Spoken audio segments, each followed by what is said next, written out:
राज्यात पहिलं पाऊल पत्रकारितेचं जगावेगळं. नमस्कार लाईव्ह. आम्ही करणार आहोत पत्रकारिता सर्वसामान्यांसाठी, प्रत्येकाच्या सन्मानासाठी. आम्ही तुम्हाला मिळवून देणार आहोत तुमचे हक्क. आमचा लढा असणार आहे तुमच्या प्रत्येक वेदनेसाठी. नमस्कार live. WhatsApp, Facebook, Twitter, email यांच्या माध्यमातून तुम्हाला मिळणार आहे जगाची खबरबात. नमस्कार लाईव्ह, बातमी तुमच्या जवळ.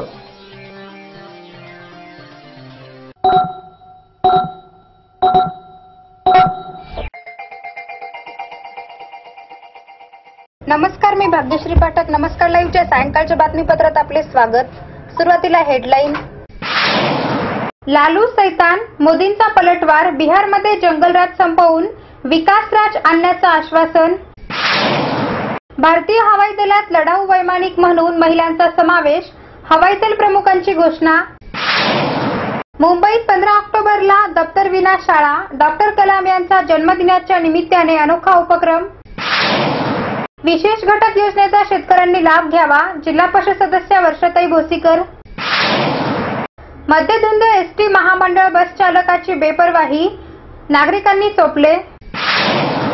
कुख्यात गुंड महबूब खान नांदेड पोलिसांमुळे सापडला. अपघातात दोन्ही पाय गमावलेल्या अपंगाची क्रूर चेष्टा. न्यायालयाचा आदेशही धाब्यावर. सगरोळी येथील आत्महत्याग्रस्त कुटुंबियांना आर्थिक मदत. देगलूर येथे बँकेच्या योजनेला गती येण्यासाठी भाजपाची समिती. आता बातमीपत्र विस्ताराने. पंतप्रधान नरेंद्र मोदी यांनी गुरुवारी राजपथ प्रमुख लालू प्रसाद यादव यांच्यावर जोरदार हल्ला चढवला. बिहारच्या मुंगेरमध्ये झालेल्या सभेत मोदी म्हणाले की एका वक्तव्याने स्थिती खराब झाली तर लालूंनी तोंडात शैतान घुसला होता असे सांगितले. पण शैतानाला लालूचाच पत्ता मिळाला कसा? काही दिवसापूर्वी लालूंनी गोमांसा संदर्भात एका वक्तव्यामुळे वादात अडकले होते. मोदी लालूंच्या त्याच वक्तव्याचा उल्लेख करत होते. लालू म्हणाले होते की सभ्य लोक मांस खात नाहीत, हिंदू ही बीफ खातात. सांगा, खात नाही का? मांस खाणारे गाय, बकरा, कोंबडा पाहत नाहीत. यावर स्पष्टीकरण देताना लालू म्हणाले होते की त्यांच्या तोंडात शैतान घुसला आणि त्याद्वारे हे वक्तव्य तोंडून बाहेर आले. मोदी म्हणाले, गुजरातमध्ये गोपालकांनी अमूल डेअरी उभी केली, पण इथे एका नेत्याने काय काय खाल्ले? त्यांनी यादव वंशाचा अपमान केला. आज जे काय काय आरोप करतात हा यादव वंशाचा अपमान आहे की नाही? जेव्हा प्रकरण तापले तेव्हा म्हणतात अंगात शैतान घुसला होता. मोदी म्हणाले की माझ्या मनात एक प्रश्न आला आहे, शैतानाला त्याच्या एकट्याचाच पत्ता कसा भेटला? त्याला जगात दुसरीकडे कुठेच जागा मिळाली नाही का? जसे पाहुणे येतात आणि आपल्याला समजते तसेच लालूंना त्यांच्यातील शैतानाबाबत समजले का? शैतान ज्या ठिकाणी राहायची हिम्मत करतो त्या ठिकाणी त्याची चांगली खातिरदारी होत असते. मग अशा लोकांना बिहारमध्ये जागा आहे का? शैतानाने ज्यांचा पत्ता शोधला त्या पत्त्याकडे आम्ही पाहणारही नाही. आतापर्यंत आम्हाला वाटायचे आमचे वाद माणसाबरोबर आहेत, पण आता कळले की जेव्हा माणसामध्ये शैतान प्रवेश करतो तेव्हा भांडण शैतानाशी असते. सैन्य दलातील विविध क्षेत्रात पुरुषांच्या बरोबरीने कार्यरत असणाऱ्या महिला लवकरच लढाऊ विमानांचे सारथ्य करताना दिसतील. भारतीय हवाई दलाच्या 83व्या वर्धापन दिनानिमित्त गुरुवारी उत्तर प्रदेशातील हिंडन येथे आयोजित करण्यात आलेल्या कार्यक्रमात हवाई दल प्रमुख अरूप राहा यांनी ही घोषणा केली. महिला सध्या प्रवासी विमाने आणि लष्करातील हेलिकॉप्टर्स चालवतात, मात्र लढाऊ विमानांचे वैमानिक म्हणून महिलांना आजपर्यंत संधी मिळाली नव्हती. त्यामुळे हवाई दल प्रमुखांच्या घोषणेमुळे लवकरच सैन्य दलात लढाऊ विमाने चालविणाऱ्या महिला वैमानिक पाहायला मिळतील. पंतप्रधान नरेंद्र मोदींनीही ट्विट करून वायुसेनेला वर्धापन दिनाच्या शुभेच्छा दिल्या आहेत. वायुसेनेतील जवानांच्या शौर्याला त्यांनी सलाम केला आहे. तत्पूर्वी हिंडन येथील कार्यक्रमात वायुसेनेच्या ताफ्यातील लढाऊ विमानांची खास प्रात्यक्षिक दाखविण्यात आली.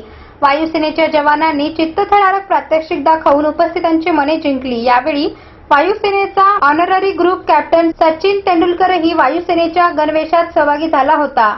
भारतीय वायुसेनेची स्थापना 8 ऑक्टोबर 1932 रोजी ब्रिटिश राजवटीत झाली होती. तेव्हा वायुसेनेला रॉयल इंडियन एअर फोर्स असं संबोधले जात असे. स्वातंत्र्यानंतर त्यास इंडियन एअर फोर्स असं नामकरण करण्यात आलं. शालेय विद्यार्थ्यांचं दप्तराचं ओझं हा मुद्दा ताजा असताना पुढील आठवड्याच्या गुरुवारी विद्यार्थ्यांना दप्तराशिवाय शाळेत जाण्याची मुभा असणार आहे. राज्यभरात 15 ऑक्टोबर हा दिवस वाचन प्रेरणा दिवस म्हणून साजरा करण्यात येणार आहे. शिक्षण मंत्री विनोद तावडे यांनी याबाबतची घोषणा केल्यानंतर सरकारचं परिपत्रक जारी झालं आहे. 15 ऑक्टोबर हा भारताचे माजी राष्ट्रपती डॉक्टर एपीजे अब्दुल कलाम यांचा जन्मदिन आहे. अब्दुल कलाम यांच्या निधनानंतर विनोद तावडे यांनी मिसाईल मॅनची जयंती म्हणजेच 15 ऑक्टोबर शाळेमध्ये वाचन प्रेरणा दिवस म्हणून साजरा केला जाईल असं घोषणा केली होती. त्यानंतर बुधवारी याबाबतचं परिपत्रक जारी करण्यात आलं आहे. परिपत्रकानुसार इयत्ता 3री ते 7वीच्या विद्यार्थ्यांनी शालेय अभ्यासक्रमाव्यतिरिक्त पुस्तक शाळेत वाचावी. तसंच डॉक्टर एपीजे अब्दुल कलाम वाचन कट्टा स्थापन करावा. समाज सहभागातून या कट्ट्यासाठी पुस्तके गोळा करून शाळेत पुस्तक पेढी तयार करावी. पुस्तकाचं प्रदर्शन भरवावं. पुस्तक भेट उपक्रम राबवावा. जगातील प्रसिद्ध लेखकांची विद्यार्थ्यांना ओळख करून द्यावी. पुस्तकावर चर्चासत्र आयोजित करावं. कलामांना आदरांजली म्हणून प्रत्येक विद्यार्थ्याने एक पुस्तक वाचण्याचा संकल्प करावा. प्रत्येक शिक्षकाने ऑक्टोबर अखेरपर्यंत कलाम यांनी लिहिलेल्या एका तरी पुस्तकाचे वाचन करावा असा आदेश सरकारने दिला आहे. या उपक्रमासाठी 6 लाख रुपये उपलब्ध केल्याचं सरकारने परिपत्रकात म्हटलं आहे. मुंबईतील विद्यार्थ्यांना दप्तर घरी ठेवून शाळेत जाण्याची मुभा देण्यात आली आहे. डॉक्टर कलाम यांचं लेखन हे विद्यार्थी आणि तरुणांना प्रेरणादायी होतं. या उपक्रमाच्या मदतीने विद्यार्थ्यांमध्ये वाचनाची आवड निर्माण करण्यासाठी प्रयत्न केले जाणार आहेत. त्यामुळे 15 ऑक्टोबरला दप्तर विना शाळा हा उपक्रम राबविण्याचा निर्णय घेतला आहे. मुंबईत होणाऱ्या या कार्यक्रमामध्ये अनेक लेखक, साहित्यिक तसंच इतर विषयामध्ये तज्ज्ञांना आमंत्रित केलं जाणार आहे. मागासवर्गीय शेतकऱ्यांनी जिल्हा परिषद कृषी विभागामार्फत राबविल्या जाणाऱ्या विशेष घटक योजनेचा लाभ घ्यावा असे प्रतिपादन जिल्हा परिषद सदस्य वर्षाताई भोसीकर यांनी पोखर्णी तालुका कंधार येथील मागासवर्गीय शेतकऱ्यांना बैलजोडीचे वाटप करताना केले. या कार्यक्रमाच्या अध्यक्षस्थानी सरपंच, उपसरपंच शिवाजी केंद्रे, प्रमुख पाहुणे जिल्हा काँग्रेसचे सरचिटणीस संजय भोसीकर, मिनी बीडीओ अरुण गोडसे, कृषी अधिकारी शरद बेलदार, गणेश शंखपाळे, रामदास कल्याण कस्तुरे, भाऊराव कल्याण कस्तुरे, उत्तम शंकरपाळे, लाभार्थी व गावकरी उपस्थित होते. यावेळी बोलताना सौ भोसीकर म्हणाल्या, केंद्र शासन पुरस्कृत विशेष घटक योजना कृषी विभाग नांदेड जिल्हा परिषदेमार्फत राबविल्या जाते. यामध्ये मागासवर्गीय शेतकऱ्यांना शेती सुधारण्यासाठी बैलजोडी, कृषी अवजार, विहीर इत्यादीचे वाटप केले जाते. सन 2014 ते 15 मध्ये कंधार तालुक्यात 334 इतक्या लाभार्थ्यांची निवड करण्यात आली. याच योजनेअंतर्गत पोखर्णी येथील 5 लाभार्थ्यांची विशेष घटक योजनेसाठी निवड करण्यात आली. तरी विशेष घटक योजना ही मागासवर्गीय शेतकऱ्यांसाठी ही एक वरदान ठरली असून अनेक शेतकरी या योजनेचा लाभ घेऊन शेतीमध्ये चांगल्या प्रकारची सुधारणा करत आहेत व शेतकऱ्यांना या योजनेमुळे मोठ्या प्रमाणात मदत होत आहे. फुलवड सर्कलमधील जास्तीत जास्त शेतकऱ्यांना आपण या योजनेचा लाभ मिळवून देऊ असेही जिल्हा परिषद सदस्या वर्षाताई भोसीकर म्हणाल्या. वेळ झाली आहे छोट्याशा विश्रांतीची. तुम्ही एकत्र राहा. नमस्कार लाईव्हचं बातमीपत्र. शुभेच्छा पाठवा सुंदर बुकेसह. संपूर्ण भारतात आणि 190 देशात कुठेही बुके पाठवण्याची सोय फक्त फ्लॉवर अँड फ्लॉवर्सवर. Bouquet, stage decoration, room decoration आणि कार डेकोरेशनचे सृजनशील नाव flower and flowers, centre point, Shivajinagar, Nanded. संपर्क 73 50 62 56 56. फ्लावर सोबत चॉकलेटचा sale. Heart shape chocolate, lip shape chocolate, happy birthday chocolate, anniversary chocolate, I love you chocolate, डिंचाक डिचाक डिंचाक डिचाक. विविध शेपचे गिफ्ट पॅकिंग मध्ये चॉकलेट, खाण्यासाठी पोटलीचे चॉकलेट, डिंचाक डिचाक डिंचाक डिचाक. विश्रांतीनंतर पुन्हा एकदा आपले स्वागत.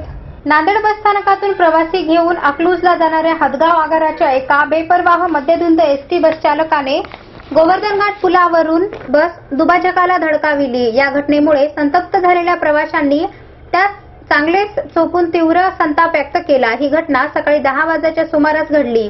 या अपघातात कोणतीही वित्तीय अथवा जीवितहानी झाली नसली तरी यास जबाबदार चालकावर कारवाई करावी अशी मागणी केली जात आहे. याबाबत सविस्तर वृत्त असे की हदगाव ते अकलूज एसटी बसचा चालक मध्यधुंद अवस्थेत गाडी चालवत होता. गाडी हदगावहून प्रवासी घेऊन सकाळी निघाली.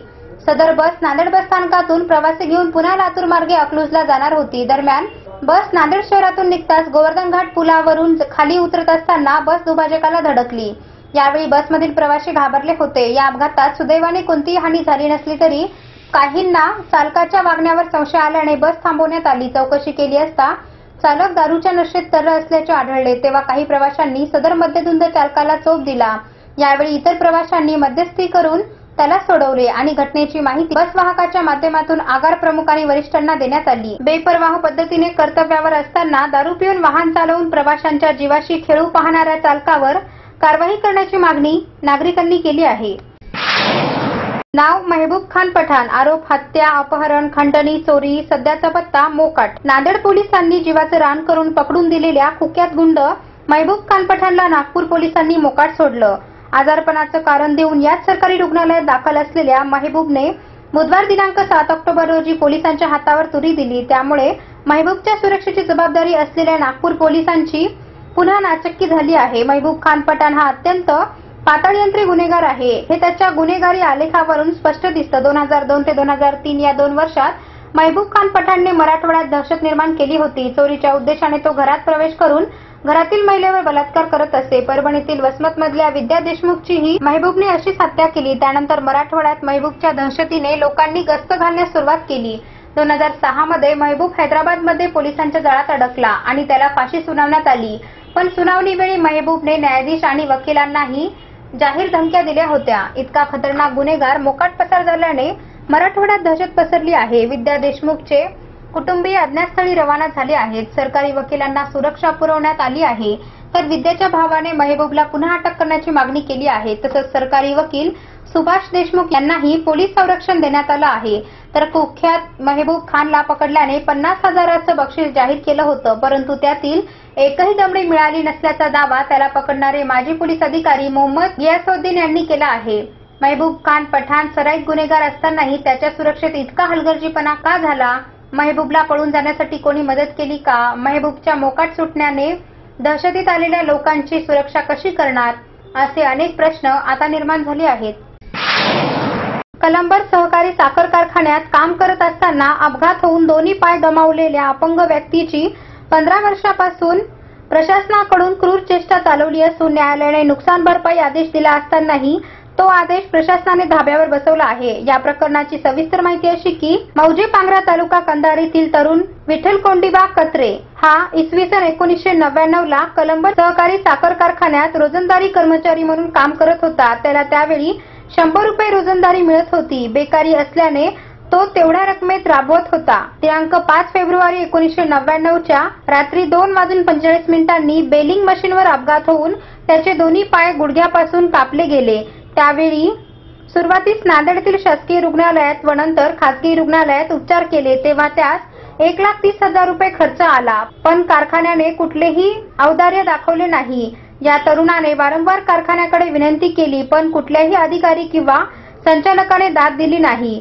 कालांतराने हा कारखाना बंद पडला, तेव्हा त्याने नुकसान भरपाईसाठी न्यायालयाचा दरवाजा ठोठावला। त्यावर माननीय न्यायालयाने 25 ऑक्टोबर 2002 रोजी या तरुणास रुपये 1,61,280 दिनांक 1 ऑक्टोबर 1999 पासून 12% व्याजाने देण्याचा आदेश दिला। आज जर या रकमेचे व्याजासह मूल्यांकन केले तर 4,66,083 इतकी रक्कम होते, पण गेल्या 13 वर्षापासून या रकमेची वसुली करण्यात एकही अधिकारी तयार नाही। जर न्यायालयाच्या आदेशाची अंमलबजावणी होत नसेल तर गोरगरिबांनी दाद कुठे मागायची हा प्रश्न आहे। या तरुणाच्या घरी विधवा आई व त्याची पत्नी असून रोजगाराचे साधन उपलब्ध नाही। तुटपुंज्या शेतीत राबून या सासूसून संसाराचा गाडा हाकीत आहेत। किमान ही रक्कम मिळावी तर एखादा बैठा व्यवसाय करून हा तरुण आपली उपजीविका भागवेल। एकीकडे लाखो रुपयाचे अनुदान वाटणाऱ्या राजकीय नेत्यांना अशा लोकांची जाण का नसेल? जिल्हाधिकाऱ्यांना निवेदन देऊन नुकसान भरपाईची मागणी केली असून भरपाई न मिळाल्यास आमरण उपोषणास बसण्याचा इशाराही त्यांनी दिला आहे। आंतरराष्ट्रीय मानवाधिकार संघटनेच्या वतीने शेतकरी दिलासा अंतर्गत आत्महत्याग्रस्त कुटुंबियांना आर्थिक मदत व त्यांच्या कुटुंबातील 10 मुलांना दत्तक घेण्यात आले। शहीद भगतसिंग जयंती महोत्सव व महाराष्ट्र बळीराजा चेतना अभियानाच्या सन्मानार्थ राष्ट्रीय सैनिक संस्था व Vande Mataram educational and social welfare फाउंडेशनच्या वतीने आत्महत्याग्रस्त शेतकरी कुटुंबातील गरजू, निराधार व अनाथ मुलांच्या शिक्षणासाठी आधार हा दिलासापर कार्यक्रम घेण्यात आला। या कार्यक्रमात आत्महत्याग्रस्त कुटुंबियांना 51,000 रुपये आर्थिक मदत, 10 मुलांना मोफत शिक्षणासाठी दत्तक घेण्यात आले, तर 25 महिलांना साडीचोळी भेट देण्यात आली। या कार्यक्रमाचे आयोजन सुभाष सिक्रेट या पुस्तकाचे लेखक क्रांती महाजन व सुधीर चक्र यांनी केले होते। या कार्यक्रमात डॉक्टर सुधा कांकरिया महावीर चक्र विजेते दिगेंद्र कुमार, पंजाबचे सुभेदार मेजर जाधव, लक्ष्मणकांत काकुल मुर्गे, दिलीप तावडे, अजय संघी, पंकज असाटी, अशोक पाटील, शरद मोहोड व सहिल नवाडे आदींनी यावेळी उपस्थित होते. देगलूर येथील state bank of India, state bank of Hyderabad व महाराष्ट्र बँक या बँकेत शासनाकडून मुद्रा योजनेची निधी उपलब्ध झाली असून त्याला गती देण्यासाठी भारतीय जनता पार्टीने समिती नेमली आहे. या योजनेचा लाभ व्यापाऱ्यांना व्यापार करण्यासाठी होणार आहे. मुद्रा योजनेत शिशु योजना 5,000 ते 50,000 रुपये, किशोर योजना 50,000 रुपये ते 5 लाख, तर तरुण योजना 5 लाख ते 10 लाख रुपयाचा कॅश क्रेडिट व्यापार करण्यासाठी बँकेकडून घेता येतो. या योजनेचा नागरिकांना व्यापाऱ्यांना लाभ व्हावा या योजनेची माहिती भारतीय जनता पार्टीकडून कमिटीद्वारे देण्यात येत आहे. कोणाला काही अडचण आली तर कमिटीचे प्रमुख अशोक गंधपवार, देगलूर शहर अध्यक्ष बसवराज, सरचिटणीस गंगाधर दाऊलवार, संघटक कृष्णा जोशी इत्यादी कार्यकर्ते प्रत्येक बँकेत जाऊन मदत करीत आहेत, अशी माहिती आमचे देगलूरचे वार्ताहर संदीप देसाई यांनी दिली आहे. हवामान अंदाज. आज 27°C ते 30°C आहे. उद्या दिनांक 9 ऑक्टोबर 2015 चे हवामान अंदाज 29°C ते 31°C राहील. शेवटी पुन्हा एकदा हेडलाईन. लालू सैतान, मोदींचा पलटवार, बिहारमध्ये जंगलराज संपवून विकासराज आणण्याचं आश्वासन. भारतीय हवाई दलात लढाऊ वैमानिक म्हणून महिलांचा समावेश, हवाई दल प्रमुखांची घोषणा. मुंबईत 15 ऑक्टोबरला दप्तर विना शाळा, डॉक्टर कलाम यांचा जन्मदिनाच्या निमित्ताने अनोखा उपक्रम. विशेष घटक योजनेचा शेतकऱ्यांनी लाभ घ्यावा, जिल्हा परिषद सदस्य वर्षाताई भोसीकर. मध्यधुंद एसटी महामंडळ बस चालकाची बेपरवाही, नागरिकांनी चोपले. कुख्यात गुंड महबूब खान नांदेड पोलिसांमुळे सापडला. अपघातात दोन्ही पाय गमावलेल्या अपंगाची क्रूर चेष्टा, न्यायालयाचा आदेशही धाब्यावर. सगरोळी येथील आत्महत्याग्रस्त कुटुंबियांना आर्थिक मदत. देगलूर येथे बँकेच्या योजनेला गती येण्यासाठी भाजपाची समिती. आणि याचबरोबर नमस्कार लाईव्हचं सायंकाळचं बातमीपत्र संपलं. पुन्हा भेटू सकाळच्या बातमीपत्रात. तोपर्यंत नमस्कार. जग आता जवळ आले. जवळ म्हणजे किती? अगदी तुमच्या मुठ्ठीमध्ये. तुम्हाला माहित नसतं की तुमच्या आजूबाजूला घडते काय, पण मी सुदेशना धुतमल सांगणार आहे तुम्हाला आजूबाजूच्या ताज्या घडामोडी. नमस्कार लाईव्ह बातमी तुमच्याजवळ.